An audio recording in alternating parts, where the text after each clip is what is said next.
Selamat malam, Sugeng Dalu, kawan-kawan semua. Pada momen yang spesial ini, H-2 dari peristiwa yang bersejarah di era pandemi ini, kami akan membawakan satu pertunjukan kolaborasi melibatkan seniman-seniman. Di antaranya ada Mas Catur Benyek Kuncoro, Sugeng Dalu. Selamat malam. Kemudian ada jauh-jauh dari India.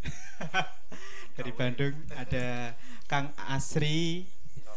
Ya, nanti akan membawakan sebuah pertunjukan yang sangat ciamik, itu dari India, Citer gitu.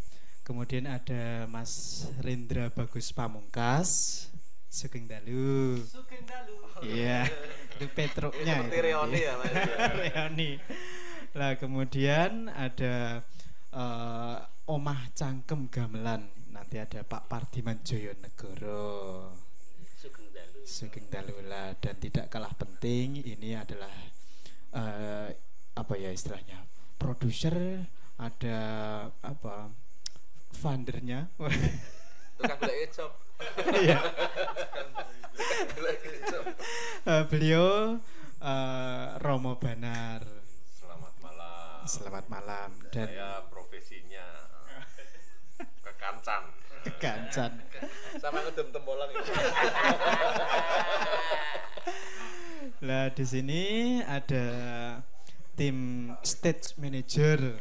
Kemudian saya sendiri dalam acara pagelaran kolaborasi Tatanan Anyar Indro Prasto, itu nanti saya sebagai artistik saja. Nah, monggo kawan-kawan poro kadang ingin badhe istilahnya menuangkan sesuk iki pertunjukan ini kepiye. Nah, kemungkinan akan seperti itu alurnya buat kawan-kawan nggih. Ya, terima kasih Mas Edi Wahono. Ya, dulu namanya Mas Wahono Simbah. Ini seorang seniman terkenal dari Imogiri ya Mas Edi ya. Nah, lalu pada proses ketika kita proses, ada satu proses di Beringin Soekarno, itu beliau sama Romo Banar dikasih julukan baru, namanya diganti menjadi Edi Wahono gitu. Yang memberi julukan nama omnya Om Benyek. Ya, itu dari gojekan dari gojekan. Nah, dan malam hari ini telah hadir teman-teman dari lintas disiplin ilmu yang berbeda, yang besok kita akan berkolaborasi di tanggal 29 ya Mas Edi ya. Nah, sebenarnya saya sendiri juga merasa agak aneh, kenapa di samping saya ini ada dua sosok ini dalang-dalang hebat gitu, tapi nggak tahu saya mau dijelomprongke atau gimana gitu loh. Tiba-tiba mereka berdua memilih menjadi tim artistik sama stage manager. Ya, tapi nggak apa-apa, ini sebuah kehormatan bagi saya.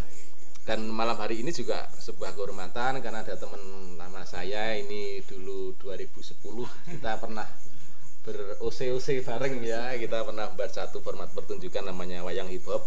Ini awalnya dengan Mas Rendra ini, dia rapper handal dan dia apa-apa bisa, cuman satu yang nggak bisa, jujur ya. Gitu. Nah, ini ada Mas Asri, ini jauh-jauh datang dari Bandung. Beliau ini ahli main sitar India ya Mas ya. Ya, ada Mas Hari, ada Romo Banar, ada Mas Pardiman. Nah, pertama kali yang akan ingin saya sharekan adalah lebih ke Romo Banar. Kenapa mau pilihannya lalu bentuknya menjadi kolaborasi mau? Nah, ini monggo. Ya, ini kalau makan istilahnya tanduk gitu ya. Tambah. Karena tanggal 1 Juni yang lalu itu hari istimewa, lalu kita merayakan 75 tahun Pancasila. Itu kolaborasi wayang suket dalangnya Edi Wahono, lalu wayang Garuda itu dipegang Mas Benyek, dan wayang Purwo itu Mas Hari. Yang mengiringi ya siapa lagi kalau bukan Mas Pardiman. Kanjeng Pardiman. Itu jadi sudah 2 bulan yang lalu, dan rupanya sangat banyak peminatnya, banyak tanggapan yang muncul. karena bahkan yang nonton langsung juga dari berbagai negara ya. Yang teman-teman yang sudah biasa mendengarkan wayang dalam bahasa Jawa agak kagok pertama kali, tetapi merasa dalam perkembangan berikutnya merasa ya sesuatu, lalu ini bukan lagi milik Jawa. Itu yang pertama. Jadi kebetulan saya sendiri di Sanata Dharma menjadi direktur pasca sarjana, dan momen istimewa ini agak terlupakan. Artinya apa? Akhir tahun akademik, kapan tol tutup gitu kan ya. Kemudian kapan mau diawali, maka kemudian kami seperti menancapkan sebuah tanda ya, tanggal 29 Juli itu menjadi tutup tahun, akhir tahun akademik 2019-2020. Itu menjadi kesempatan istimewa. Kesempatan istimewanya ya mengumpulkan teman-teman ini, karena salah satu visi ya, cara memandang itu pasca sarjana dengan kajian budaya S2 dan S3, lalu ada kajian bahasa Inggris, itu mau menjembatani antara dunia akademik dengan masyarakat.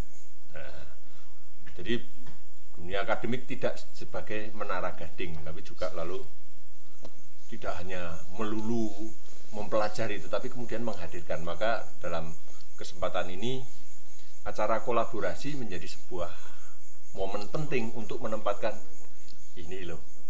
Nah, isinya apa? Nanti teman-teman yang akan berbicara. Tetapi paling tidak untuk menempatkan inilah sebuah momen yang menjadi penanda untuk mengakhiri tahun akademik 2019-2020. Karena apa? Karena kita dalam situasi sekarang ini sangat apa istilahnya kalau bahasa Jawanya giduh gitu ya. Nah, giduh. Lalu penting untuk menempatkan, mari kita berhenti sejenak untuk mendengarkan suara-suara yang selama ini lebih banyak terpendam. Lewat apa? Lewat dunia pertunjukan. Ada sastranya, wayang itu kan selalu sastra, ada gamelan musiknya, tapi juga ada ekspresi yang lain. Nah, kebetulan juga kemudian hadir sebuah tradisi India. Nah, karena wayang juga sangat identik dengan tradisi India. Justru kemudian kalau tanggal 1 Juni itu kolaborasinya 3 dalang, ini dicoba dengan kolaborasi yang lain. Jadi paling tidak itu sebagai pembuka. Nah, lalu kenapa pilihan ceritanya juga mungkin diserempet-serempetkan dengan situasi sekarang yang sedang pandemik ini ya, Mas Edi ini mungkin yang bisa menjawab. Judulnya adalah Tatanan Anyar Indraprasto. Tentang apa ini Mas Edi?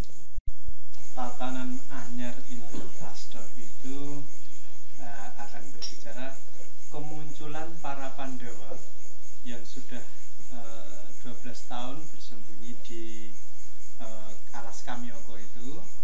Nah, di situ akan menguak atau akan memunculkan berbagai yang telah dialami oleh Pandawa itu ke dalam bentuk sebuah tatanan negara baru gitu. Sehingga di situ sebenarnya di Matswapati itu tidak tahu apabila ternyata di negaranya tersendiri itu banyak orang-orang sakti yang mendukung keberhasilan Matswapati tersebut. Nah, itu nanti juga akan dibantu Hari untuk berbicara lebih jauhnya. Gitu ya. Kalau tentang ide ceritanya, karena pasti ini ada satu tema besar yang disampaikan. Tetapi lalu pilihan ceritanya itu idenya itu dari mana Mas Edi? Idenya itu sebenarnya bareng-bareng sih. Oh, bareng-bareng ya? Iya. Saya juga ikut kayaknya itu ya. Nah, etak-etak koyo tanggap.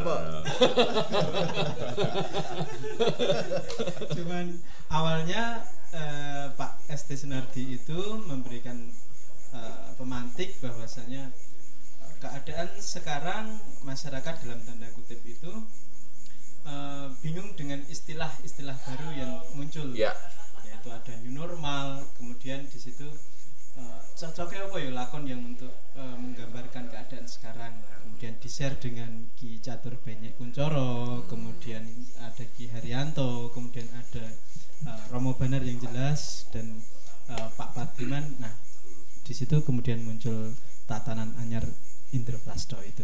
Gitu ya. Jadi memang lalu merespon situasi yang terjadi. Nah, kalau kita lagi-lagi merespon situasi sekarang ya, beberapa kali saya melihat pertunjukan pertunjukan ya ada wayang wong gitu. Mereka sudah berkostum, tetapi kan mereka harus ikut yang namanya protokol tentang Covid gitu ya. Artinya ketika melihat mereka sudah kostuman buto atau kostuman punokawan, tiba-tiba pakai face shield. Mas Rendra, iya Mas, menurutmu Mas? Dia sudah menang baik, ini jawab apa kowe? Iya, tak berkontribusi saya. Iya. Iya. Ya ini apa ya? Satu seperti apa ya? Fenomena baru gitu, karena seolah-olah semuanya sekarang itu nek bahasanya itu latah. Menyikapi sesuatu itu tiba-tiba ikut. Misalnya sekarang kayak tren bersepeda yang dulu sempat lama sekali nggak ada setelah gempa 2006 itu, karena saya masih mengalami nyebrang jalan Parangtritis saja susahnya minta ampun karena jalanan tuh penuh berkilo-kilo, itu hampir orang naik sepeda. Nah, tapi kalau itu kan mungkin orang naik sepeda karena mau kerja gitu betul, kan. Ya. Betul. Nah ini poinnya yang tadinya tidak ada sekarang diada-adakan, atau lebih tepatnya itu diadakan kembali, tapi dengan istilahnya kalau kita di dunia akademik itu bilang narasinya yang dibedakan gitu. Jadi entah kepentingannya apa, entah toko sepeda itu bekerja sama dengan tim buzzer, kemudian ini waktunya untuk sepeda ini karena sudah lama stoknya, daripada nanti karatan kita harus segera. Dan itu gila-gilaan Mas, sampai orang itu katanya mau beli sepeda itu sampai inden gitu loh. Betul. Dan kadang beli sepeda mungkin harus pakai KTP. Ya hal-hal seperti itu yang menurut saya kemudian jadi kelatahan yang kalau misalnya kita sekarang melek dengan media, tentu saja harusnya bisa lebih bijak, bisa lebih kalau misalnya ada informasi masuk itu punya saringan double. Karena kalau misalnya kita nggak punya saringan double, ini kan hampir setiap detiknya kita diburu dengan berita-berita yang baru, kadang nggak jelas sumbernya dari mana, terus kita kemudian dengan mudah membagikan itu tanpa tahu konsekuensi dibaliknya apa. Itu sama halnya dengan kasusnya ketika pertunjukan harus mengikuti protokol kesehatan. Itu memang mungkin bisa berlaku untuk penonton. Tetapi untuk performer atau penampil sendiri ini akan menjadi satu hal yang lucu. Tapi kan kalau yang namanya pertunjukan sekarang memang cenderung harus lucu kan. Tapi ini justru kalau teman-teman suka dengan kajian-kajian kebudayaan akan menjadi poin tersendiri untuk dikaji gitu. Ya gimana ya? Kita itu mau bicara ya harus tahu dulu supaya kita nggak masuk dalam kategori orang-orang yang latah. Terus mau bersikap itu juga kadang-kadang secara sosial kita kan nggak sendiri ya, ada dimensi sosial banyak sekali. Nanti misalnya pertunjukan kok nggak pakai masker, kok nggak pakai face shield, nanti gimana kalau itu membawa itu OTG, orang jadi tanpa gejala, klaster gitu ya, klaster sendiri. Klaster kolaborasi gitu. Bahkan itu juga berbahaya gitu. Ya, itu serba salah, Mas. Serba salah. Tapi jika dilihat dari sisi semiotika, ya ini. Iya, aku tidak paham nang kene iki. Aku justru boleh sing jenengan ra paham. Dari sisi semiotika, itu semiotika, Mas. Jadi ya kita ngikut aja. Yang penting semuanya berjalan normal, kan pertunjukan itu yang paling penting itu pesannya, Mas. Ya. Kalau wujudnya bisa macam-macam, Betul. tapi pesannya harus satu. Ya harus protokol itu. Iya. Ya, terima kasih Mas Indra. Memang ini sejak dulu saya kenal memang orangnya aneh gitu ya. Jadi ketika kancane ngomong A, dia mesti ngomongnya B gitu. Nah, Mas Asri, nah ini bintang tamu kita malam hari ini, pemain sitar India. Iki apa sih ngata-ngata kok ki? Sitarnya begitu. Mas Asri terus tes rapid enggak? Ini pertanyaannya aneh ya. Aman ya. Mas Asri, dalam ketika saya membaca draft ini yang dibuat oleh Mas Edi, di situ saya melihat bahwa nanti Mas Asri akan bermain sitar India dan di situ ada adegan wayang. Nah, kira-kira akan seperti apa Mas Asri permainannya nanti? Formasinya 3-4-2. Nah, ya. Ya mungkin dari apa ya? Ini sebelumnya juga kehormatan juga kalau buat saya buat bisa hadir dan ikut berkontribusi dalam klaster kolaborasi ini. Klaster kolaborasi. Janganlah. Untuk secara bentuk mungkin ya seperti biasa ya, kalau saya kan spesialisnya itu spesialis buat mendoakan biasanya kalau main itu tuh. Ya dan memang teman-teman ini perlu didoakan. Biar lancar di sini. Nah, mungkin hal yang akan dicoba kalau dari saya sendiri pertama dari tadi kita dapat ceritanya ini kan baru dapat juga nih judulnya dan segala macam. Ini ada hal yang menarik ketika misteri kemunculan itu seperti apa setelah sekian lama, yang diharapkan mungkin itu bisa merubah sebuah keadaan yang kita juga nggak tahu itu tuh sebenarnya apa ini semuanya itu gitu kan. Orang berkontemplasi dan mencoba untuk mencari tahu dari segi sisi apapun pasti itu akan sangat rumit.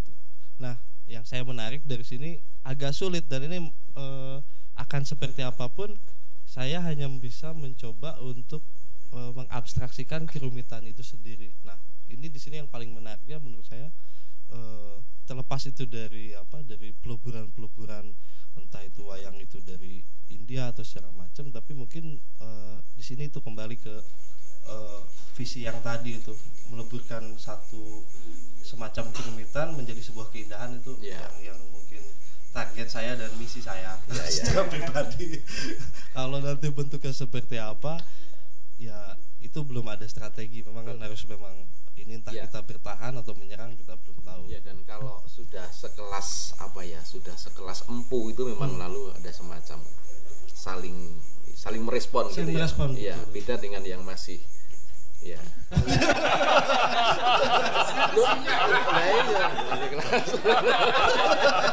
Ada klaster perjuangan. Kelasnya itu dampu kan gitu. Respon-responnya pasti dapat gitu kan. Iya, sejak kapan Mas Asri belajar tentang atau pernah belajar di India langsung atau gimana? Sampai saat ini masih belajar. Saya sudah mungkin dari tahun 2001. Jadi 19 tahun terus. Itu langsung ke India. Oh, saya hidup di sana 10 tahun. Di India 10 tahun. Terus ya dari situ migrasi lah bersama keluarga akhirnya ke Jogja. Terus dapat tempat untuk berkontemplasi di Beringin Soekarno. Iya, sama seperti teman saya ini ya. Dia selalu berkontemplasi, selalu bersembunyi gitu kan. Ketika teman-teman yang lain mencoba untuk memunculkan dirinya, dia malah sembunyi gitu ya. Nah, sedikit saya balik ke Rindra lagi. Dapuanmu sesuk, castinganmu besok itu akan menjadi pembawa monolog atau apa sih sandiwara monolog namanya ya? Berbicara sendiri. Ya, berbicara kayak dalang ya. Sebenarnya kita punya punya anu itu. Tapi perbedaannya ini kan garisnya. Tapi enggak, perbedaannya jelas. Kamu enggak iso suluk. Wes kuwi. Iya benar. Akan tentang apa Mas Rindra? Ya kalau secara pribadi sih ketika mendengar apa namanya cerita dari teman-teman gitu apa namanya, saya kemudian jadi mikir gini, ini kalau misalnya saya kira-kira 10 tahun yang lalu itu masih merespon dengan kerumitan gitu, masih sesuatu yang abstrak gitu. Tetapi beberapa waktu kemudian saya berpikir setelah 8 tahun nyoba untuk nulis gitu, ternyata apa yang saya pikirkan itu justru bisa lebih sederhana. Iya. Jadi besok itu saya akan coba untuk merespon, ini menggunakan bahasanya Ya, Kak Astri ya. merespon klaster dari masyarakat kelas bawah ini. Kok kelihatannya cocok kalau figurnya itu dibikin kayak Punokawan. Oh gitu. Iya, kelihatannya kok cocok gitu. Karena sebenarnya saya itu waktu ditawari ini gimana jadinya bentuk artistiknya, saya langsung berpikir sebentar, ini diakui ataupun tidak, kalau saya bicara soal kebudayaan, soal Jawa gitu, saya jelas nggak punya alat ukurnya, nggak punya modal yang cukup. Sementara saya harus berbicara dengan kadang-kadang saudara-saudara yang memang istilahnya bergelut, berkelindan dengan bergelimang dengan kebudayaan itu gitu. Jadi ya saya pikir, wah saya mending kalau bahasanya itu, dulu saya jadi muridnya Romo itu rerasan owah ging siring zaman. Jadi ada asik ben ketok kaya menyatu. Gue catat ke ya. Jadi itu ada bukunya. Itu ceritanya ya tentang masyarakat bawah yang bicara-bicara apa, menyoal apa, kalau saya bilang kan kita sering bicara soal filsafat. Tapi istilahnya waktu itu Romo Triharkoro bilang pil sapi. Apa itu? Ayo itu, filosofi. Filosofi dari pil sapi. Perubahan fonem. Ini loh, bicaranya ini loh. Itu kok sepertinya menarik ya. Tentu saja perubahan itu didasari oleh satu kultur yang kemudian ini gitu. Jadi terus kemudian saya cak gini. Ketoke iki sing arep tak main gitu. Bukan abstrak loh Mas itu Mas. Bukan. Karena alat bacanya enggak cukup. Itu juga persoalan tes ya. Ya, tapi saya tertarik dengan kalimatnya Mas Rindra tadi. 10 tahun yang lalu saya selalu merespon kerumitan. Tapi sekarang saya mencoba menyederhanakan itu. Pertanyaannya itu menyederhanakan atau karena usia yang membawa Anda pada sebuah kesederhanaan? Biasanya begitu Mas. Kalau muda kan darahnya masih bergolak, masih nakal. Kalau iya masih nakal, masih kena jambu gludok, kena pisang ngawes dan teman-teman. Oh enggak, bukan, itu kan sejenis asupan. Itu sebuah proses yang harus dilewati. Kalau ibarat kata dulu jalan yang makadam, pasti pemerintah itu mengatakan ini harus diaspal. Nah saya itu fase-fase mengaspal sekali. Kurang lebih begitu. Tambal sulam kayaknya. Terima kasih Mas Rindra. Ini langsung ke masternya. Ya nanti ini Mas Pardiman Joyonegoro, ini guru saya, teman saya, sahabat saya. Saya juga pernah ikut berproses di grupnya Mas Pardiman di Akapela Mataraman. Dan sekarang sudah meregenerasi, diteruskan oleh adik-adik, namanya Iki Pili Mitirimin ya Mas? Iki Pili Mitirimin. Kalau besar namanya Akapela Mataraman, kecil Iki Pili. Yang tanggung Oko Polo Mataraman.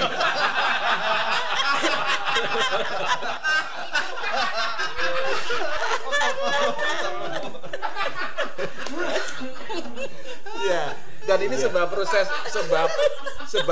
yang menurut saya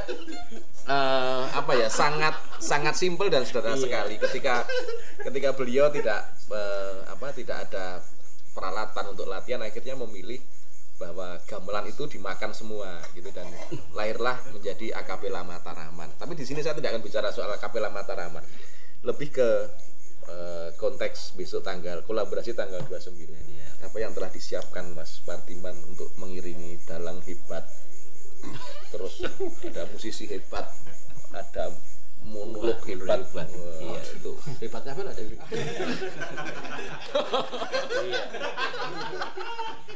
Jadi gini Mas, ya, tadi saya ngutip dari ngendikan Romo bahwa wayang itu ternyata emang kesempatan untuk kita berbaur, karena di situ ada seni musik, ada seni suara, tempat berkumpulnya semua elemen seni itu di situ.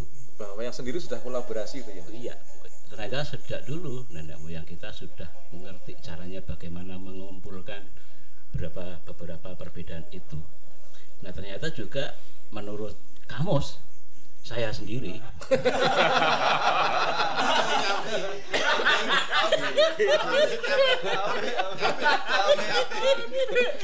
jadi COVID itu sudah ada dalam adegan wayang, di adegan cakilan kofat kafito.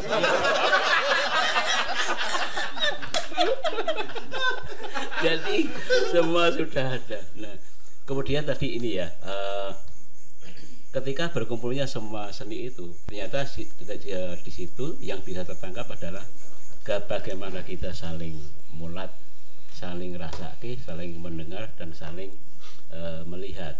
Nah proses ini yang menarik dalam wayang itu sendiri. Nah ini lebih menarik lagi karena kami bertemu dengan lintas generasi, orang-orang muda yang sangat punya potensi dan dan yaitu nah saya neng gamelan kebetulan, jadi saya termasuk OTG. Apa itu Mas? Orang teknik menabuh gamelan. Ya, jadi gamelan itu kan punya tugas, satu bisa mandiri, tetapi juga satu bisa mensupport orang lain. Jadi ternyata sendiri juga nggak asik. Gitu. Asiknya adalah ketika ada orang lain, karena di gamelan pun juga harus kita ini berbagi tugas. Nah di sini kami akan belajar lagi untuk aduh Mas Asri ini ya sitar India gitu. Padahal saya juga suka sekali dengan India.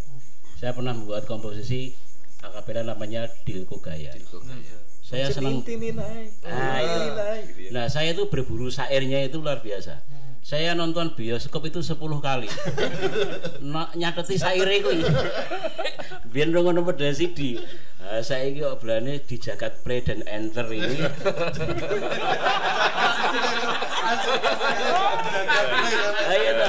Ini luar biasa. Wah, ini apa-apa serba gampang sekarang ini ya. Jadi suka nggak suka pokoknya lihat play enter share. Wah, nggak peduli hasilnya apa itu kan. Ya, ini yang membuat saya menjadi semangat lagi, artinya libido kreativitas.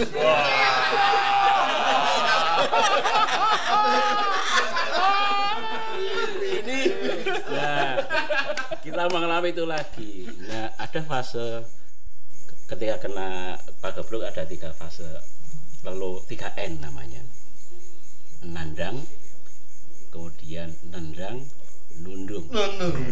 Jadi nandang itu kita menderita, nandang penderitaan itu.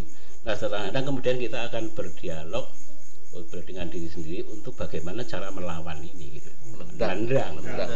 Nah nandang, nundung gitu kan secara penyakit ini. Ini nah ini salah satu fase untuk nundung. Bukan nundung penyakitnya mungkin, tetapi adalah bagaimana kita membuat imun. Jadi besok ini salah satu terapi keperkasaan untuk melawan virus. Jadi dianjurkan supaya menonton acara ini supaya sistem imunnya terbangun baik gitu ya. Sayang sekali, jadi kalau nggak nonton itu piye ya gitu loh. Rugi ya. Rugi ya. Jadi ada orang istimewa yang beliau itu siap berbagi loh, piye loh. Kok ora ditonton. Share lah seperti ini. Luar biasa. Mas Mas Hari, kenapa kenapa pilihannya di Beringin Soekarno? Ada apa dengan Beringin Soekarno ini? Jadi kenapa pilihannya di Beringin Soekarno? Nah, sebetulnya yang lebih paham Romo Bandar. Tapi Ya tapi Tidak nanti enggak Mas kono-kono Ari kok. enggak kebagian, iya. Nanti kalau kurang ditambah sama Romo. Sudah diberitahu Romo toh? jadi kenapa di Beringin Soekarno? Karena bangga ke kampus dulu deh. Jadi di kampus Sanata Dharma itu ada pohon beringin yang dahulu itu ditanam oleh Insinyur Soekarno. Oh, sejarahnya gitu ya. Ya, sampai sekarang masih kokoh berdiri. Nah, jadi tempat itu dipercayai dan diyakini membawa berkah. Membawa berkah ngimpi dirubung sendok. Makanya karena nilai historisnya itu, kemudian konteks sekarang sedang juga orang berebut sejarah gitu, mau menentukan sejarahnya kemana. Jadi kemudian dipilihlah Beringin Soekarno untuk sama-sama bisa berbagi dan berefleksi untuk nanti ke depan mau bikin apa sehingga sejarahnya menjadi indah. Wah. Ya. Padahal diyai luput ya.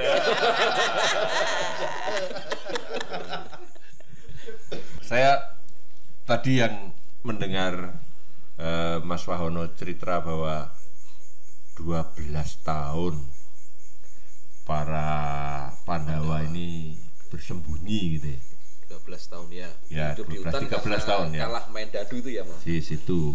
Nah, saya membayangkan kalau itu menjadi sebuah kesempatan untuk menempatkan Edan ya Pandawa ini lockdown 13 tahun ya. Nah, gitu kan. Artinya kan 13 tahun itu sebagai sebuah bentuk lockdown. Iya. Jadi saya lalu menempatkan eling ini. Eling, ingat. Oh, kita punya sebuah referensi kisah ya, kebijaksanaan hidup dari ini yang besok kita dibawakan ini, Tatanan Anyar Indraprasta. Iya, dan menarik sekali Mo. Jadi saya dulu sempat mendapat satu kalimat seperti password gitu dari Mas Pardiman. Ketika Mas Pardiman bicara bahwa wayang itu seperti kamus hidup, gitu. Artinya semua yang kita alami ini sudah tergambarkan di wayang. Dan seperti yang diingin Kak Romo tadi, saya pun menemukan satu peristiwa ketika ini berkaitan dengan virus, dengan penyakit gitu ya.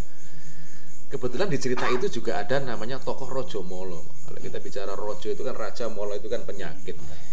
Gitu. Jadi di situ yang akan berperan adalah Rojo Molo. Terus ada satu peristiwa ketika Rojo Molo ini harus beradu dengan Balowo. Ketika dia dibunuh oleh Balowo, lalu dimasukkan ke Sendang Watari, yang konon Sendang Watari itu adalah terjadi dari ibunya si Rojo Molo ini. Ketika Rojo Molo mati, masukkan Sendang Watari, dia hidup lagi. Mati, masukkan lagi, dia hidup lagi. Nah, di situ Semar melihat kelemahannya si Rojo Molo itu, lalu dia membisiki si Permati, masukkan panah pusakamu ke dalam Sendang Watari. Nanti lihat apa yang akan terjadi. Benar, ketika Rojo Molo sudah mati dan Sendang Watari sudah dimasuki panahnya si Permati atau Arjuna, Rojo Molo tidak hidup tapi malah hancur. Nah, dan ini yang saya lihat belum banyak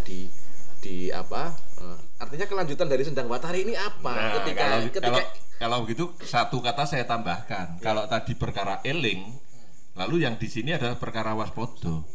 Nah, jadi eling lan waspodo kanthi cara menyaksikan Tatanan Anyar Indraprasta. Indraprasta sendiri mau menghadirkan ini loh, kita pernah dan punya cerita bagaimana Pandawa itu mengalami lockdown. Dan sesudah lockdown ada situasi baru yang mau disambut. Seperti apa? Kita juga nggak tahu kan. Tetapi bahwa pada waktu itu ada sebuah sikap kewaspadaan. Nah, persis justru di sini. Kewaspadaannya apa? Apakah kewaspadaannya harus dengan menggunakan Face shield atau apa? Itu kan bagian dari kemudian ini yang bisa kita jabarkan. Nah, itu persis lalu perkara kebijaksanaan hidup itu bisa kita dengarkan, kita poncei, kita kupas, kita kunyah dalam penampilan teman-teman sekalian. Jadi saya tidak rugi untuk menghadirkan. Tidak salah, tidak rugi, tidak salah. Dan memang sungguh-sungguh bagian dari ini menjadi penanda untuk belajar tatanan anyar Indraprasta eling lan waspada. Jadi bukan sesuatu yang kata-kata kosong, tapi memang bagian dari bagaimana kita mengolah cara hidup. Ini saya hanya mengambil dalang ini gitu kan ya. Monggo. Ya. Kembali ke Mas Edi ini. Lalu artistik seperti apa yang akan ditampilkan oleh Mas Edi? Bentuknya akan seperti apa biar pemirsa di rumah tahu. Kalau menarik saya akan nonton. Harus menarik, ya ditonton. Sebenarnya ketika berbicara artistik itu saya sudah yang mau dikemas apa lagi, karena sitar India itu sudah artistiknya luar biasa. Gamelan demikian juga, kemudian apa namanya? Sudah artistik sekali ya. Ya oke, kostum aja udah kelihatan banget ya. Kemudian wayang sudah mencapai artistik yang luar biasa. Nah, kemungkinan akan ada satu penanda bahwa dalam satu adegan yang ada di tatanan anyar Indraprasta itu ada Raja Majapahit itu melempar pakecoan itu tempat untuk meludah raja ya. Python itu dilemparkan ke kepalanya si Yudhistira, kemudian mengalir darah putih. Nah, itu sebagai penanda artistiknya nanti kemungkinan akan ke sana gitu. Nah, seperti apa bentuknya? Saksikan saja. Iya, Racetroy. Lebih pada ada apa ya? Yang mendekati itulah. Iya, maksud saya ada semacam gini. Kalau Mas Edi sedang melakukan wayang suket gitu kan. Selesai pertunjukan Mas Edi akan membagikan wayang-wayangnya, membagikan gunungan yang dari daun salamnya, seperti itu. Di pentas kolaborasi besok akan ada peristiwa seperti itu kan, membagikan sindennya atau... Kemungkinan saya akan mengatur tanda tangannya aja deh. Mas Asri, proses belajar sitar India ini sulit atau tidak, atau serumit apa Mas kalau kita langsung belajar ke India? Prosesnya belajar langsung ke India ini, kalau di sini kan enak, kita pengen belajar sitar itu bisa langsung ke pemain sitar, bisa masuk ke sekolahan, bisa apa. Kalau belajar di India sendiri seperti apa Mas prosesnya? Kalau mungkin karena ini kan saya ambil dari kamusnya Kipardiman. Oh iya. Mereka punya kamus sendiri kan juga. Halaman berapa itu Mas kamus? Itu sudah diisi baru. Nah, jadi hampir sama dengan tradisi di sini juga. Kalau belajar itu kan memang tidak boleh dipaksakan dan harus memang sedikit demi sedikit. Nah, begitu pula dengan tradisi si sitar ini. Nah, yang paling mungkin sangat membedakan dari awal kita harus belajar memang pertama di sastra dulu. Sastra kita paham karena akan sangat nanti memainkan kayak, kalau ibaratnya sitar itu kayak kanvas kosong. Yeah. Terus kita coba gambar pakai alunan musik dan itu sifatnya tidak bisa repetasi, tidak bisa diulang, hanya sekali jalan. Oh gitu. Karena dia nggak pakai notasi, terus mainnya juga momentum. Inilah nalar rasa lah lebih pada titik itu. Jadi nggak seperti kalau sitar Jawa ada cengkok. Itu karena dia sudah ini ya, kayak memainkan beberapa langgam dan itu difungsikan untuk si berkelompok sendiri. Nah, awalnya kita belajar kalau sitar itu filosofinya kayak seperti kita awalnya belajar kelompok, tapi ketika kamu hidup untuk dirimu sendiri, kamu tentukanlah kamu keluar dari ruangan kelompok ini. Oh, gitu. Jadi dia memang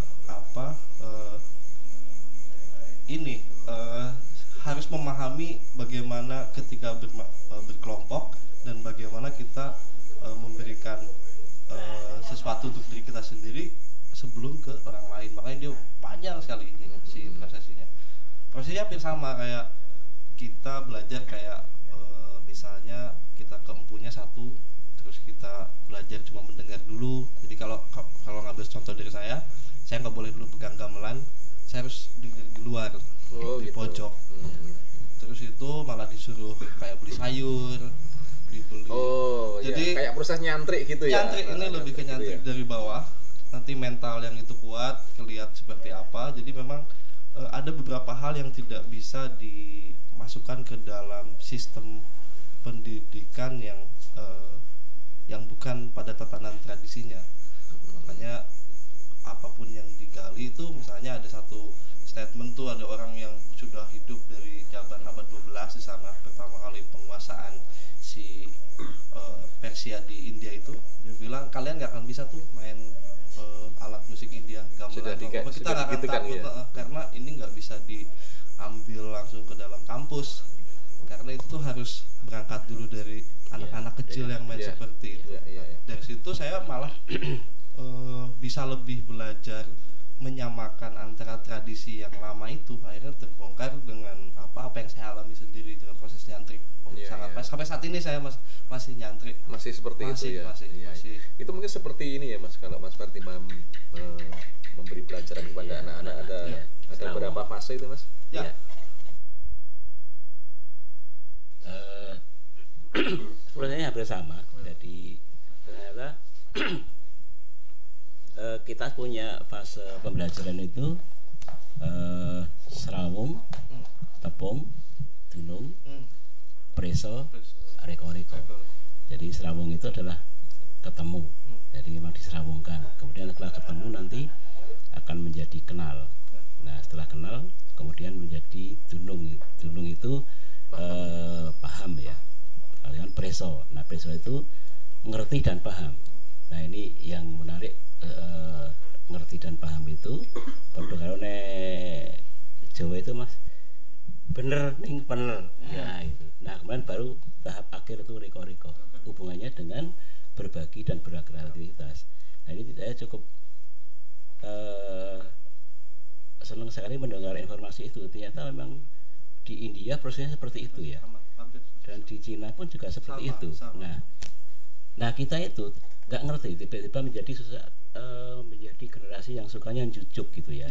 Jadi langsung jujuk ke ini. Nah ini pesan yang sangat luar biasa untuk pertunjukan kita bisa itu.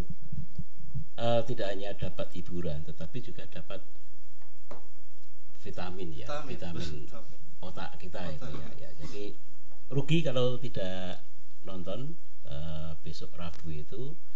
Kini apa ya, festival Tulus terlibat belajar karena apa, seni itu nggak adilnya kan begitu. Ini kita itu misalnya dibayar tidak dibayar, mainnya sama, serius semua. Karena misalnya ya bahkan teman-teman pedalangan begitu sambatan yang gue koncone itu nanti kita orang serius, dah itu yang muli semua itu semesta. Ya dan kadang-kadang malah kalau konco-konco dalang itu malah kebalik Mas. Ya. Kalau tanggapan malah elek lumayan. Begitu sambatan gergeran malah. Gergeran itu. Begitu. Ada kemerdekaan di situ ya. Ada itu. Jadi ya ternyata beberapa menjadi inspirasi hidup semua Mas ya. Ya di situ. Ya yang menarik kita. Nah, saya tuh pengen tanya itu. Dalam bahasa India, dil itu artinya apa Mas? Dil itu tuh hati. Itu semua selalu berbicara seperti itu. Saya ada kejadian satu kali, itu hal yang paling menarik buat saya. Ketika di sana kebetulan saya pernah kerja di salah satu museum terbesar di sana untuk khusus memegang wilayah keseniannya Indonesia. Menjadi sangat pertanyaan waktu saat itu tuh karena presiden dunia wayang itu kan dari India, sampai sekarang nggak diganti-ganti. Iya. Unima kalau nggak Ya salah. di Unima. Iya. Nah, saya kebetulan waktu itu kerja sama jadi Padam Jito, direktur Iya. Unima itu. Ditanya, "Asu, coba kamu jelaskan kenapa wayang Indonesia itu meskipun itu ceritanya lahir dari sini kok tampilannya kayak gini." Waktu itu saya dikasih forum, saya berbicara cuma sederhana. Menurut saya kalau ini ukurannya apa? Kalau kita mengukur budaya itu dari mana? Pertama, bahwa kekayaan atau ketinggian dari nilai artistik itu nggak bisa hanya dilihat dari orang jago main melukis, tapi yang proses tadi itu yang nyantriknya itu kayak apa? Ya. Kepedihan, rasa itu ketika nyambung itu kayak apa? Main gak dibayarnya kayak apa? Ya. Terus main seperti itu. Nah, ya. ini menjadi satu kekuatan yang hampir ratusan tahun itu Jadi semacam seperti kayak terseleksi dengan sendirinya. Terseleksi Kamu dengan kuat atau enggak sih betul, mengalami proses betul. ini gitu Dan ya. ketika ada satu karya yang sudah muncul seperti gamelan, bagaimana cara bermain dan segala macam, itu bentuk dari bukan kata absolut, tapi ya itu keindahan yang sudah lagi tidak bisa dibayangkan. Makanya setiap main pasti akan sangat berbeda. Entah faktor ruangan, faktor yang dalangnya lagi nggak enak gitu atau kayak apa, tapi karena jadi satu kelompok itu. Nah, makanya kalau menurut saya besok pasti akan menjadi hal yang sangat menarik karena ada beberapa hal-hal energi-energi atau tadi itu libido yang berbeda yang akan menjadi satu kesatuan yang cukup menarik gitu. Kalau ya sama halnya kayak misalnya kayak tadi itu yang menjadi pertanyaan. Jadi cara menjawabnya si wayang kulit atau apapun tuh kesenian di Indonesia seperti apa sih gitu. Ya, saya cuma menjelaskan ya ini nggak bisa ada informasi di buku karena ini masih hidup. Kalau kata tadi Mas Catur bilang wayang adalah kamus kehidupan. Nah ini memang kamus kehidupan loh. Ini hidup, ini muncul, gambarnya macam-macam, terus nanti ada tabuhan modern baru dan segala macam gitu. Gamelan juga udah ada misalnya dimakan semua, gila ini pas saya nonton Akapela Mataram, ini dimakan semua dengan alasan apapun, tapi itu kan jadi ini ya imaterial. Pak, ini ketika dijelaskan mereka juga sangat bingung ini apakah Indonesia itu menjadi epicentrum atau apa. Saya nggak mau menyentuh ke wilayah itu. Saya pikir bahwa hanya mata dan indera perasa aja yang bisa melihat dan bisa menyeleksi mana yang baik. Toh keindahan tiap negara tuh kayak India, Indonesia apa Cina itu cuma kita nggak bisa sudah diam aja. Pasti kalau nonton Akapela Mataraman udah diam, nonton Mas Edi Wahono udah diam, nggak bisa ngomong apapun karena memang ya begitu cara ini. Itu namanya pengalaman estetis. Ini artinya untuk si pelaku juga kan istilahnya kan kedanan gitu, lagi kedanan. Penonton sendiri juga kemudian lebur antara saya sebagai penonton dengan objek itu, nggak ada perbedaan. Jadi takon piye ora itu kan. Dan kadang-kadang kita merasa seperti sayang untuk melewatkan satu adegan gitu ya. Gitu. Seperti ya kalau tadi ada India, ada Cina 2019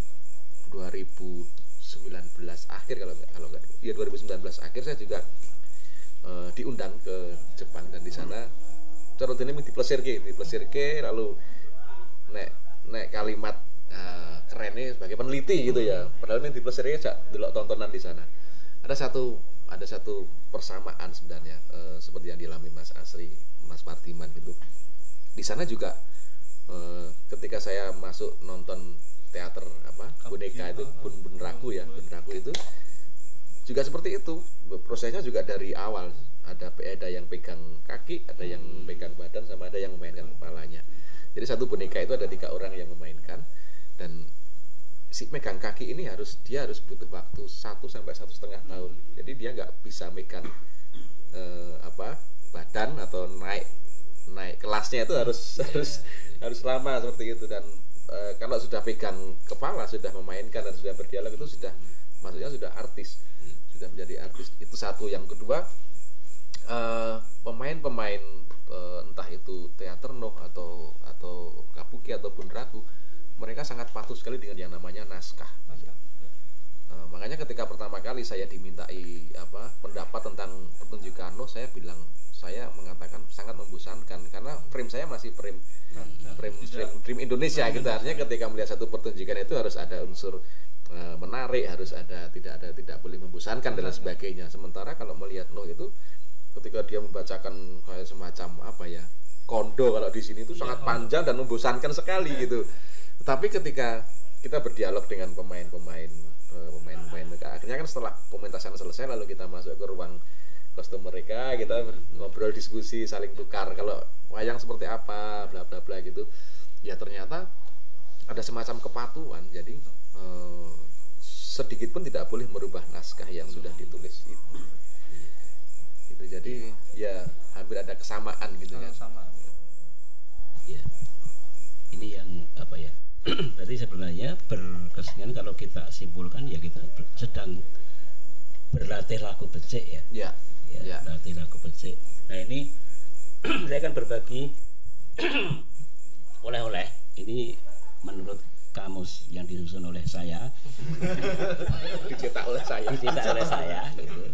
Jadi saya nonton wayang itu sejak kecil. Jadi sejak kecil dikenalkan oleh simbah saya, dan simbah saya itu memberi narasi. Ini nanti lakonnya ini, setelah ini adegannya ini, dan ini nanti di sini juga. Dan ketika dituntun seperti itu, mbah saya dongeng, saya ngoke wayang, ini imajinasinya sampai kemana-mana. Nah, ini terbawa sampai sekarang. Saya itu ada ritual istilahnya. Setiap minggu kedua nonton wayang kulit di Sasoningil. Dalangnya siapapun saya suka. Saya nontonnya pasti dari depan, dari samping kanan, samping kiri, terakhir belakang. Karena yang saya peroleh ya, setiap habis nonton wayang saya seperti habis terapi.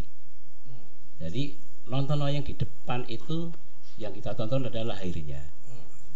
Kemudian ada dalangnya yang ada sindennya yang cantik, ada yang gemebiarnya itu ya. Artistik ya. Ya, sangat ars ya. Tertarik istik itu di depan. Nah, kalau di samping kanan saya akan nonton dalangnya, ekspresinya. Bayangkan fokusnya ke situ. Artinya seorang yang berani di Belencong ini sudah mengalami sebuah laku yang panjang, sekong apalagi naskah lungguh ora ini. Kadang-kadang neng kono sih dirasani gitu. Bahwa seorang dalang itu luar biasa lakunya gitu. Nah, makanya justru malah kami ke angger dalang sing anyar itu mesti dia akan malah serius sekali gitu. Walaupun juga yang dalang lawas pun tidak akan mengurangi itu ya. Di samping kiri saya nonton sindennya. Ya harus jujur kan, bener, jujurnya ya harus jujur. Nah di belakang ini, ini yang pasti saya habis goro-goro itu di belakang. Saya nonton di situ. Nah saya merasakan di situ bahwa dalang berkomunikasi batin dengan saya. Oh ini saya bayangke ini tak kancani melek iki, tak rewangi aku merihatini budayaku juga. Karena ini sesuatu keindahan ini kalau hanya ditinggalkan dan hanya diapresiasi lahirnya saja iman-iman gitu. Hanya itu. Nah setelah itu penyuruh sampai dalangnya jumeneng, kemudian kami bersalaman. Saya berterima kasih di situ, dan setiap itu saya lakukan, nah yang membuat saya yaitu saya merasa ya habis terapi itu, ya terapi itu. Jadi ini mungkin yang bisa saya bagikan untuk teman-teman muda, bahwa budaya kita itu orang sing ngajar elek, semua baik semua, dari batik iya, keris juga iya, tari juga iya gitu. Nah perbedaannya satu mas, si di India tadi ya itu bab rasa ya, belajarnya itu sulit ya. Kalau di sini belajarnya mudah. Yang sulit itu mencari job ini.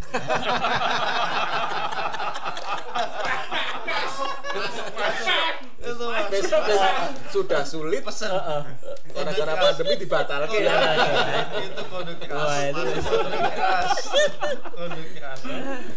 sangat hajigur gitu. Saya mau nambahin tadi ada sudut pandang si penonton. Kebetulan baru juga diobrolkan tadi sebelum kesini tuh muncul. Jadi memang ada, karena itu tadi saya kembali ke ya di Indonesia ataupun di generasi saya yang masih muda atau kita ini tuh jadi semacam kayak kita tuh biasa melihat kualitas tinggi loh kalau makanan kayak tontonan wayang tuh artisnya itu udah tinggi banget ya. Nah sekarang misalnya dikasih gambar-gambar yang sangat murahan tuh, nah reaktif tuh genetiknya itu secara langsung apa ini tuh. Nah di sini juga akhirnya tercipta banyak sekali sisi yang tadi kalau Kipardiman tadi penonton kritis yang baik kanan kiri semua tuh terpenuhi. Kalau sekarang penonton kritis berbeda.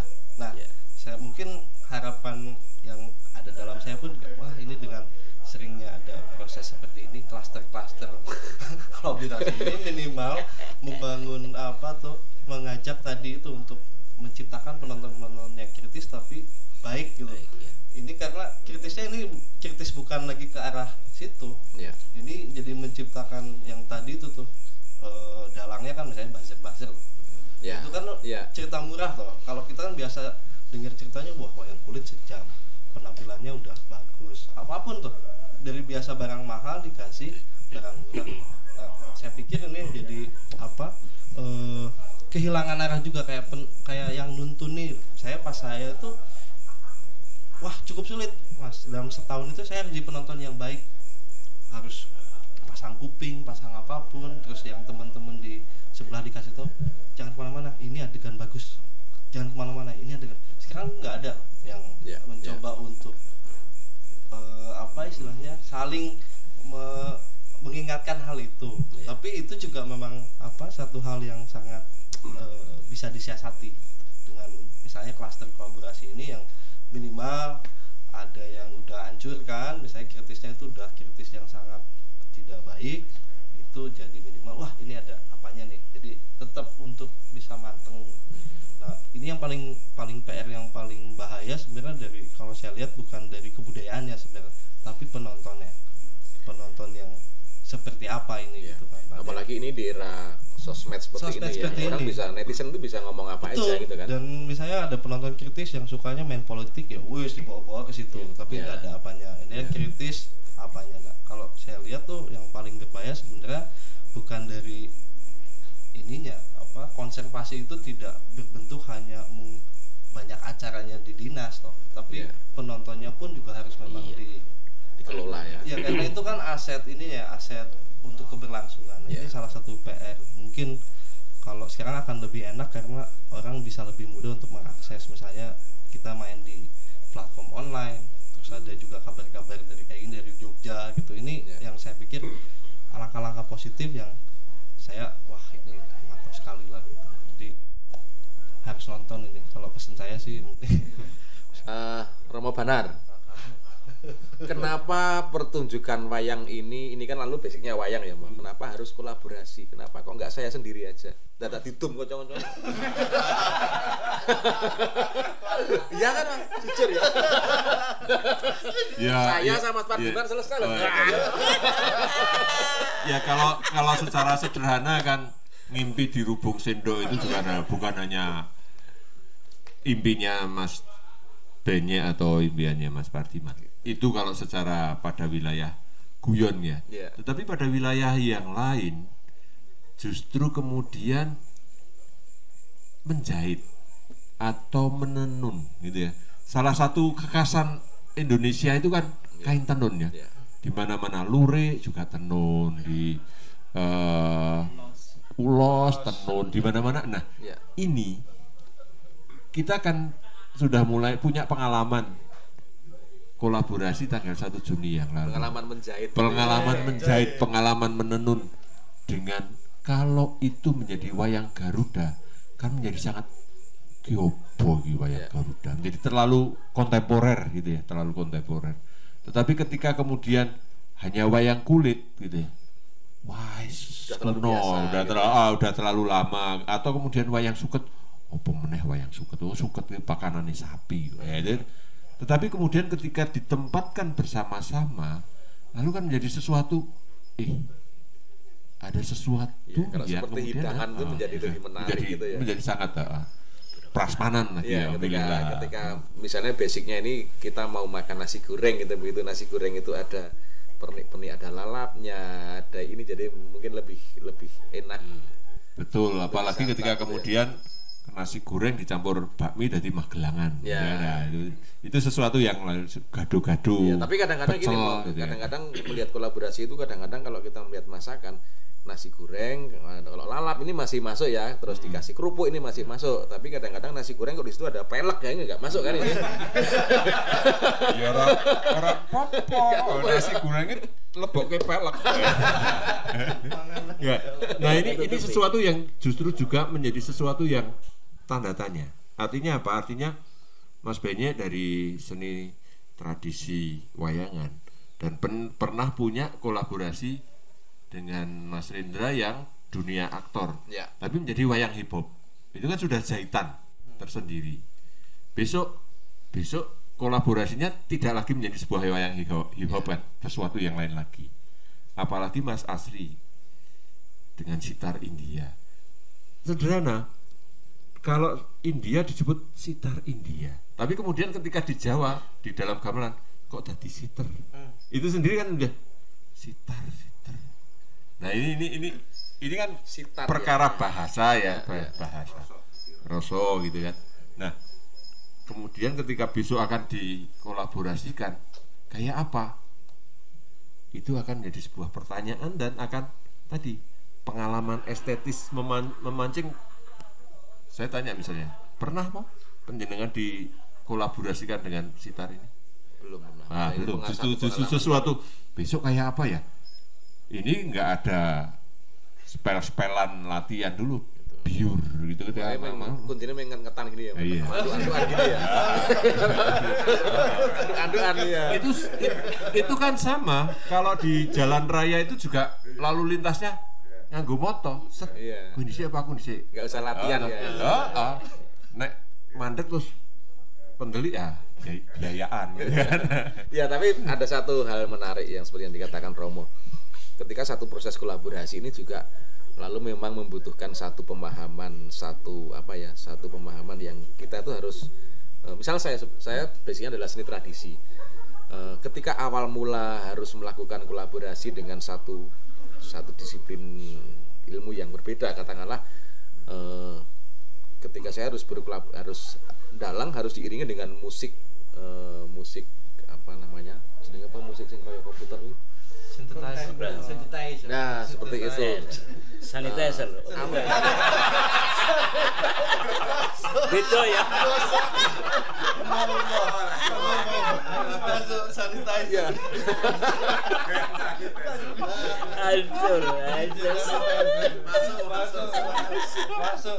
Pada awalnya memang lalu ada semacam perasaan kayak kok semacam nggak rela gitu loh. Iki penake kudu tungdulang tak gitu loh. Tapi tiba-tiba diiringi musik sing sangat sakit sekali di telinga gitu, dan menurut saya itu ketika saya masih memakai frame tradisi. Nah, ini mungkin juga tips ya, tadi ketika Mas Patiman membagikan tips, saya juga akan membagikan mungkin untuk teman-teman tradisi yang suatu ketika nanti akan melakukan satu kolaborasi. Kuncinya hanya satu sebenarnya, bagaimana kita bisa memerdekakan diri kita dari belenggu konvensi yang sudah kita pernah pelajari. Ngeri loh, ini rawon. Ini tadi kan dari sisi pelaku ya, Mo, dari sisi pelaku bagaimana kita kan jahit. Tadi jahit. Gitu, dari sisi penonton pesannya seperti apa Mo yang akan disampaikan? Keberadaan kita dengan online ini ya, pertunjukan online ini pada satu sisi kan membuka peluang-peluang baru, gitu ya. Dan kemudian justru di sini kita menyapa tidak melulu wayang tok. Ya. Enggak loh, ini ada Mas Rendra loh. Mas Rendra itu pemain film dalam. Wah. Ya. WR Supratman. Main film gelem karo pemain main film itu gelem biasanya kan main sudah karo banyak kok gelem gitu ya. Iya, ini kan tantangan tersendiri. Jadi segmen yang kita rayu gitu kan, segmen yang kita rayu itu wah ini dia. Kok gelem-gelem kayak ngopo ya itu lihat. Ya seperti ini loh, kalau tadi sebagai perumpamaan nasi goreng. Kalau makanan kan sebenarnya kalau penonton itu sudah terbiasa makan nasi gudeg, penonton sudah terbiasa makan nasi rames yang secara paketannya cuma itu saja, tapi ini kita mencoba memberikan sesuatu hidangan alternatif gitu ya, Mbak. Nasi bakar. Ya, ada nasi. Meminterkan penonton. Wah, ya. Sekarang kita mencerdaskan penonton. Pak Cetra. Ciduknya tiba. Boleh, silakan. Ya. Ini saya mengutip lagi dari kamus yang disusun oleh saya. PD menjadi saya. Bahwa nilai kolaborasi itu adalah sebuah kerelaan.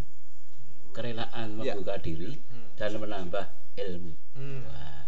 Nah, ternyata bahwa nanti lebih dalam lagi kepada penonton bahwa urip ki ora iso dhewe. Urip iki kudu saling berbagi, urip iki kudu kerjasama. Aja seneng urip dhewe gitu kan itu. Urip ki urup. Lan uripe. Nah, iki dudu kamu saya nih. Kamu saya. Ini kamu. Oh, tapi kalau itu saya punya kamu sendiri, Mas. Urip ki mumet.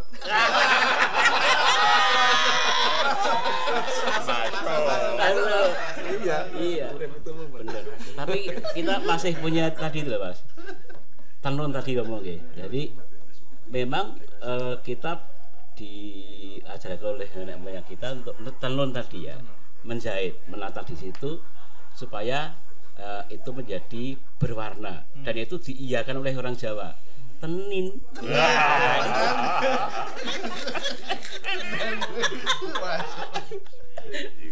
Ya kalau apa namanya Mas Asri senang gitu diajak kolaborasi.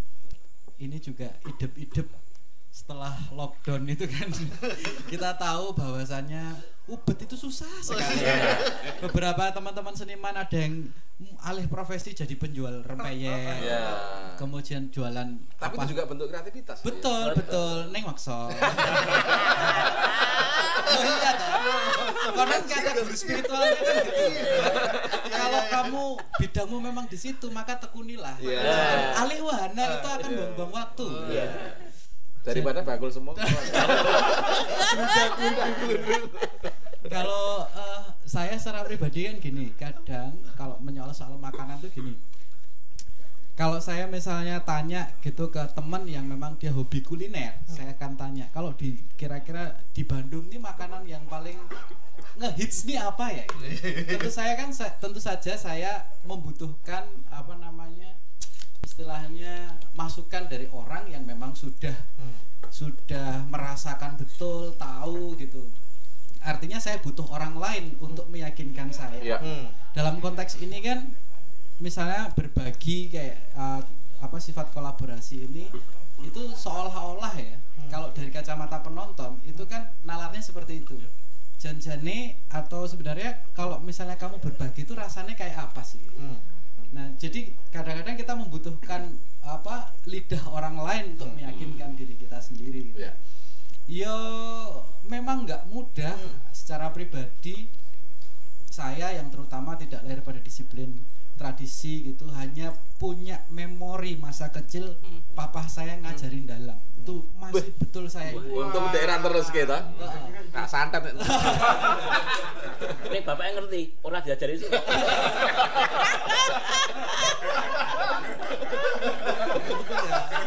Jadi pernah diajarkan dalang juga, Mas? Saya diajarin dalang. Jadi kalau dulu simbok itu panggilan nenek saya itu kalau misalnya saya nangis, simbok itu kan dulu istilahnya juragan kalau di pasar itu sering ditumbaske wayang kertas.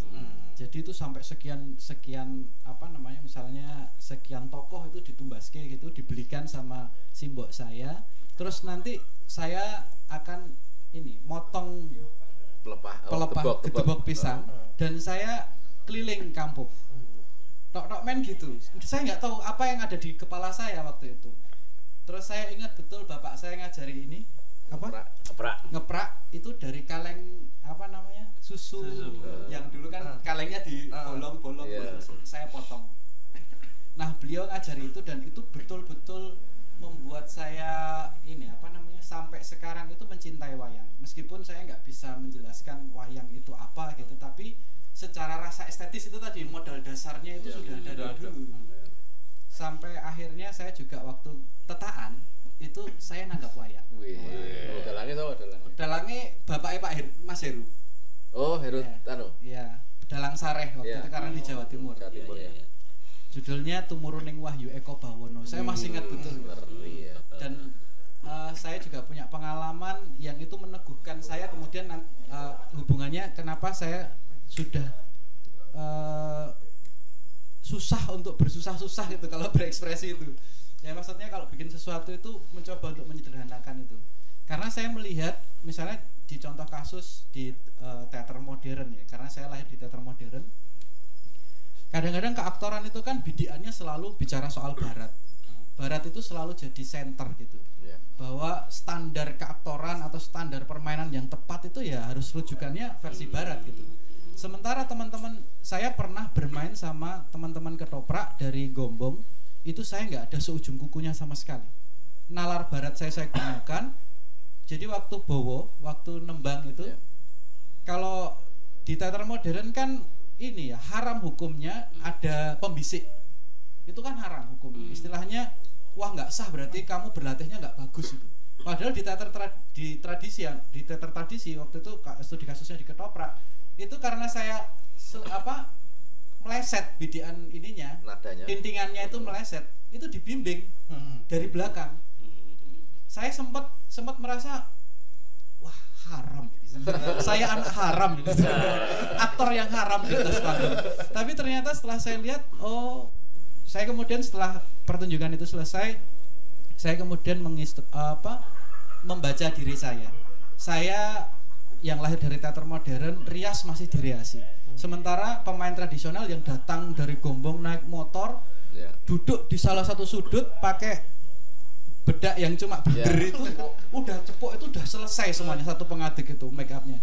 Nah dari situ saya mulai belajar terus melihat, oh ternyata memang ya oke lah modal dasar itu memang harus ada gitu untuk menyelami lebih jauh. Tapi bisa nggak ya kalau kita istilahnya merujuk pada modal budaya kita gitu. Dan itu jauh lebih penting karena sekarang ini kalau kita bicara teater modern sedikit saja itu hampir susah ditemukan pertunjukan-pertunjukan yang mengangkat dari cerita-cerita lokal gitu. Jarang sekali. Kalaupun diangkat, ini akan mengalami distorsi itu tadi. Ora trep karena dijujuk, nggak punya modal tradisi, kemudian ini kontemporer kontemporer. Saya terus jadi bingung kontemporer itu gimana? Iya, kontemporer itu kadang-kadang ada rumus semakin tidak cetok, semakin bagus. Itu. Jadi karena semakin tidak terbahasakan semakin bagus. Nah akhirnya lama-lama saya terus jadi mikir gitu. Ketika saya berpikir ini orang ada gadok gitu. Di masa lockdown itu kan saya nggak kemana-mana gitu. Takut terus, ya? Sebenarnya nggak takut karena di absen karena istri saya tenaga medis. Jadi nggak berani kemana-mana. Terus saya kemudian baca-baca lagi, saya ngeliat-liat lagi apa namanya tulisan-tulisan, terus saya baca karena saya sedang belajar soal suluk juga gitu. Waduh. Suluk tarekat beda. Oh ya, tak kira suluk. Ora. Nah di situ nemu gitu loh. Jadi nemu carane kalau itu take down. Oh, iya. Caranya melandai itu gimana gitu. Nah nyambung lagi, kenapa tadi saya bilang bahwasannya ini ada soal yang Romo sudah ngendika soal alih bahasa. Dari sitar, dari sitar jadi siter, dari filsafat jadi filsafi.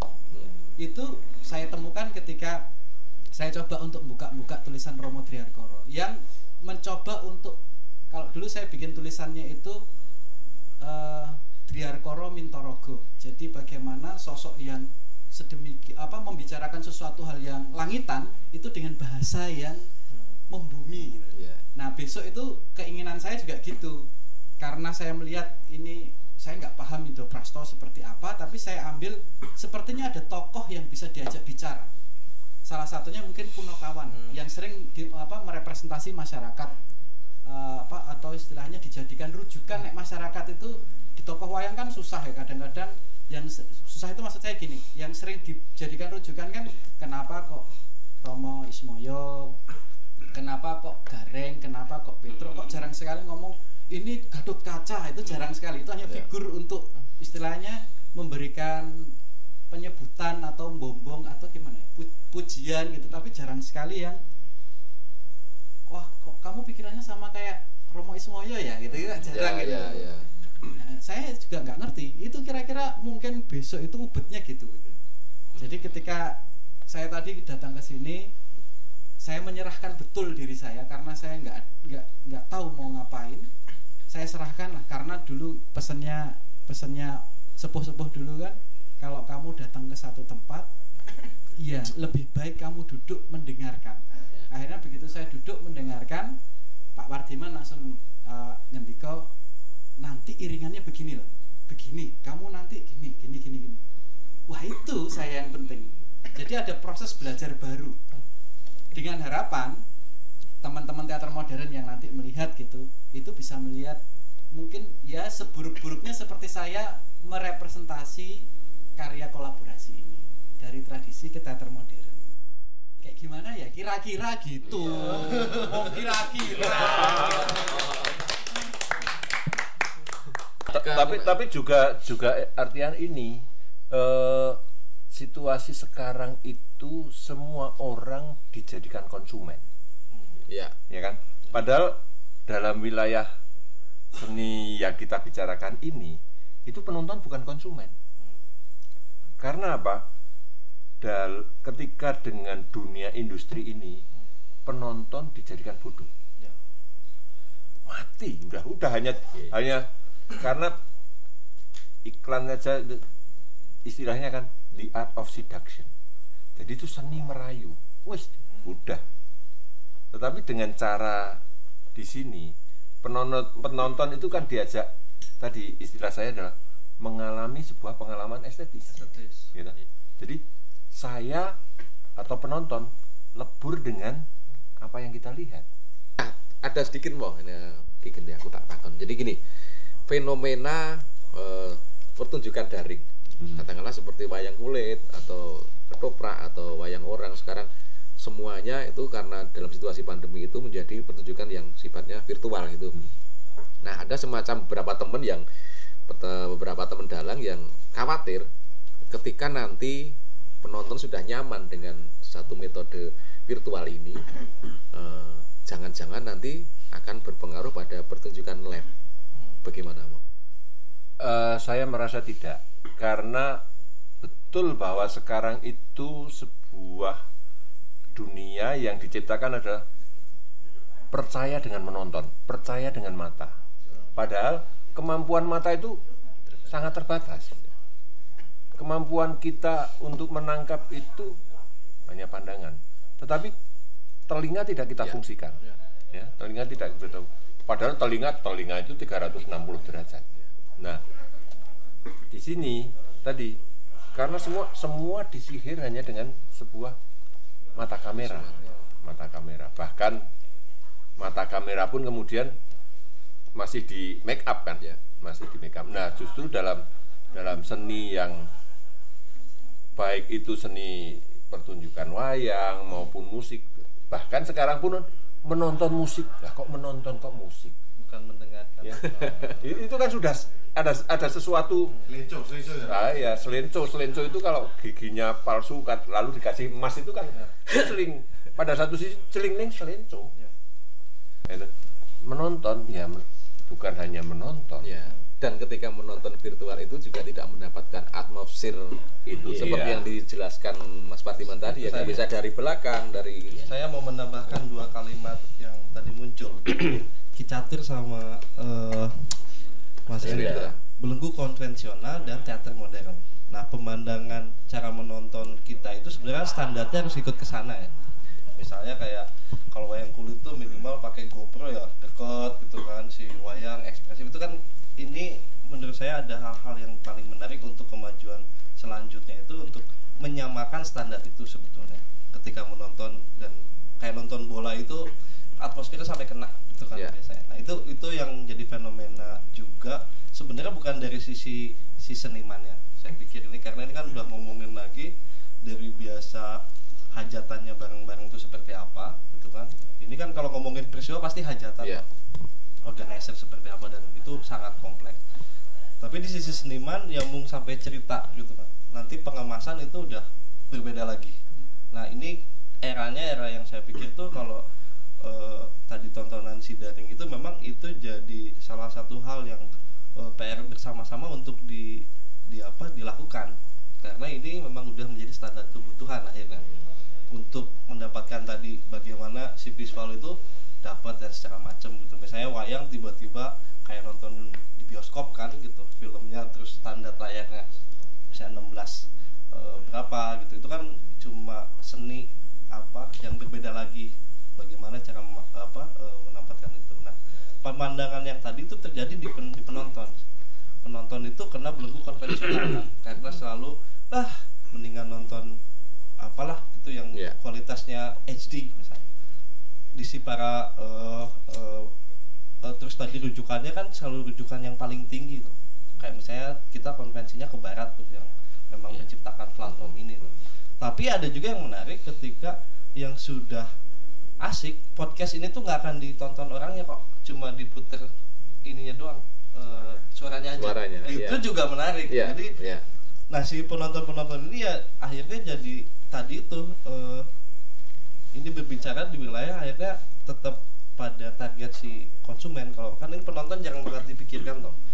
Misalnya banyak juga organizer yang mau asal-asalan lah bikin acara yang penting ada gitu. Penontonnya peduli amat gitu kan. Enggak dikasih kurasi yang betul atau mencoba untuk itu. Tapi ya memang untuk mencapai itu ya itu tadi tuh ada tadi saya bilang satu teater modern itu pandangan dan tadi belenggu konvensional yang sebetulnya itu sangat tidak merdeka. Dan memerdekakan hal itunya itu yang paling sulit gitu. Dari sisi bukan hanya versi seniman. Kalau saya pikir ini kan kayak akapela Matraman main itu hajatan tuh, soundnya mesti bagus, ini mesti ini. Nah mungkin miskomunikasi sama satpam atau apa. Nah ini sering ya. Klaster kolaborasi ini yang memang kita kembali ke tadi itu proses menenunnya itu tuh tidak itu seperti ketika kita wayang hip hop pentas di Medan itu ya. Betul. Kita wayang hip hop pentas di Medan, terus itu kan beritanya udah lama udah sampai sana kita tuh disiapin gamelan. terus para kan banyak orang-orang Jawa di sana juga pada nusul gitu, nusul. Kalau di sana kan biasa misalnya ada dalang yang pentas terus mereka nusul mau ikut gamel gitu. Nggak tahu kalau kita tuh pentasnya cuma pakai ini. Loh iki linabuh kapan nih? Nah, itu yang jadi kadang-kadang juga masalah yang kecil-kecil, jadi agak lebih jauh. Kalau masalah yang si tontonan terutama di daring ini memang ya tadi pandangan teater modern itu kan ke arahnya ke situ, yang main juga terbelenggu kan. Ya. Tapi ya artinya tidak perlu ada semacam kekhawatiran bahwa ini akan menjadi tidak ada. Ini proses yang menurut saya toh kalau dengar seneng pas kayak akapela Matraman saya juga sering dengerin. Gak pernah saya nonton Mas Pak gimana kok. Saya muter aja udah, tapi di YouTube kan saya dapatnya udah dengerin aja gitu. Jadi nggak ada masalah sebetulnya. Cuma untuk mendapatkan nanti, karena saya pikir di usia yang paling kritis sekarang tuh dari 18 kan sekarang tuh hitungannya itu algoritmanya 8444 tuh ilmunya itu. Kalau saya lihat di statistik orang menggunakan sosial media dan segala macam, jadi kayak catur bulan tuh 4 tahun.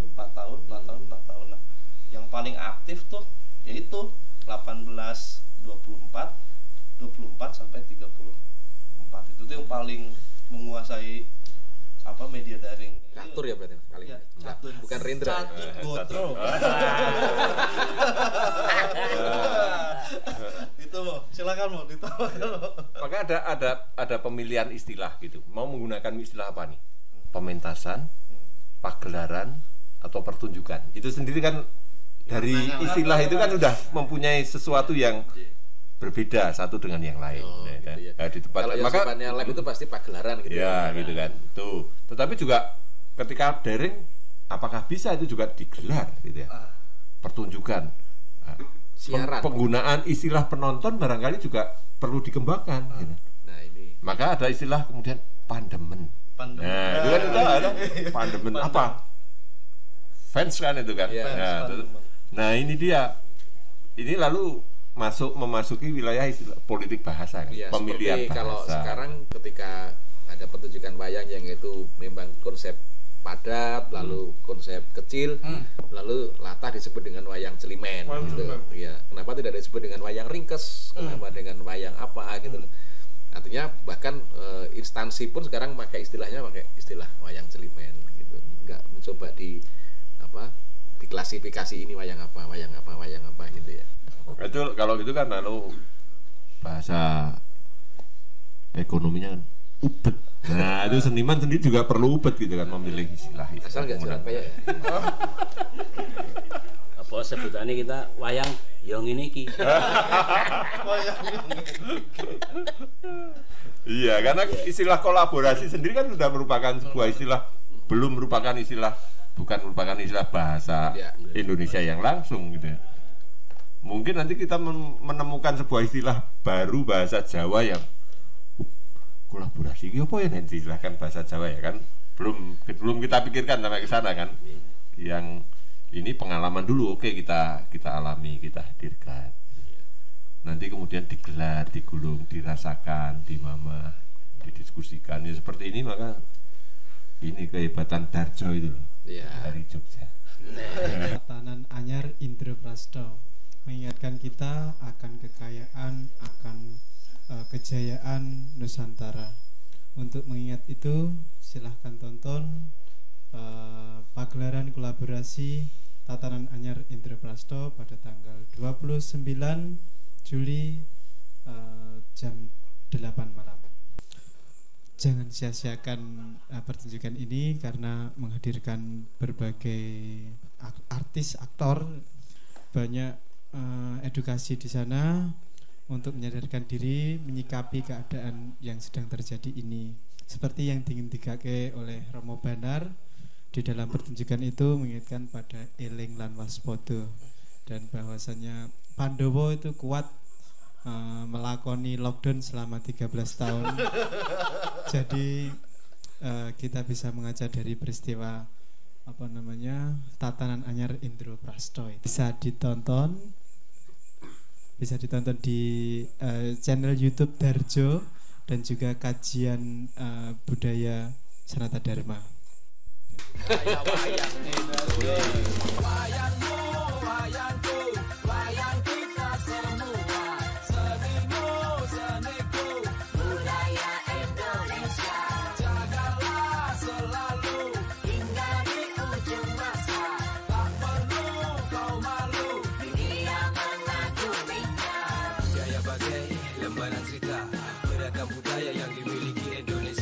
Yang harus kita lestarikan bersama. Mari untuk semua para kaum